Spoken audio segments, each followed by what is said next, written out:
I'm Jeff Johnson. I'm grateful to be here from Tulsa, Oklahoma. I have two questions. First, I was hoping you could explain or offer an opinion as to why investors in property casualty insurance companies are willing to accept traditionally below average type of returns.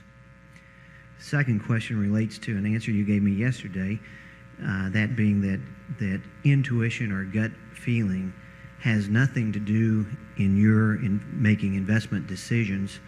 I was wondering if there is anything subjective in yours and Mr. Munger's assessment of whether or not you like someone, and how it is that you determine whether or not you like the lord of the castle. Mm-hmm.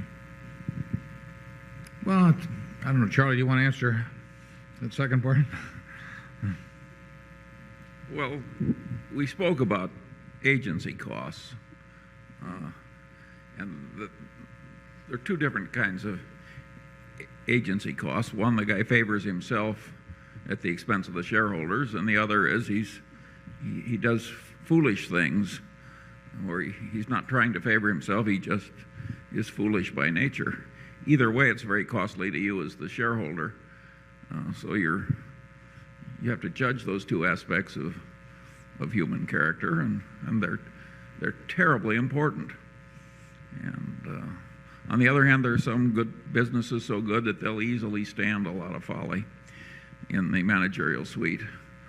And much as we like perfect people, I don't think we've always invested with them. But generally, we like people who are candid.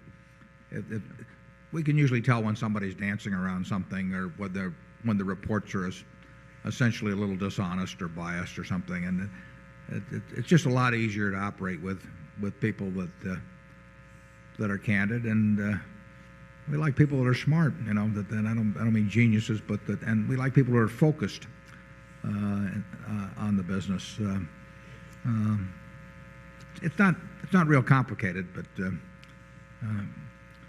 we generally, there may be a whole bunch of people in the middle that we don't really have any feeling on one way or the other, and then we see some that we know we don't want to be associated with, and some that we know we very much enjoy being associated with.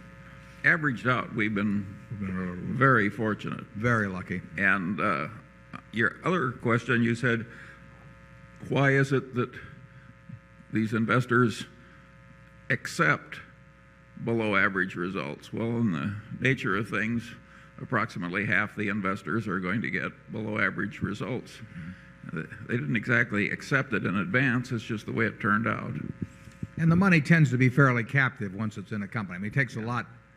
If you have a business that gets subnormal returns over time, there's a big threshold in terms of either a takeover or proxy fight or something like that to unleash the capital. So money that's tied up in an unprofitable business or a sub-profitable business is likely to stay tied up for a good period of time. Eventually something will probably correct it, but capitalism does not operate so efficiently as to move capital around promptly when it's misallocated.